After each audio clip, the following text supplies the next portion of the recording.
தென்னக காசி என்னும் புண்ணிய திருத்தலத்தில் உன்னடி நாடி வந்தோம் என் பைரவா.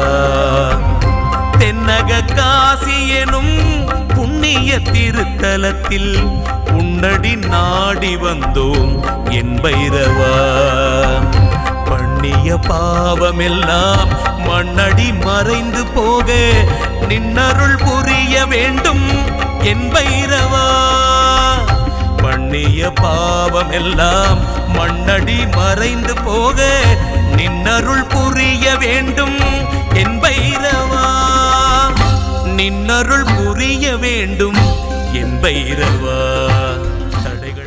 பக்தர்கள் தங்கள் குடும்ப உறுப்பினர்களின் பிறந்த நாள், திருமண நாள் விழா போன்ற சுப தினங்களில் பைரவ அபிஷேக அலங்காரத்திற்கு முன்பதிவு செய்து கொள்ளலாம். அன்றைய தினம் உங்கள் குடும்ப உறுப்பினர்களின் பெயர் மற்றும் நட்சத்திரங்களுக்கு சங்கல்பம் நடைபெற்று மகா பிரசாதம் வழங்கப்படும். வெளியூர் அன்பர்களுக்கு கொரியர் மூலம் அனுப்பி வைக்கப்படும்.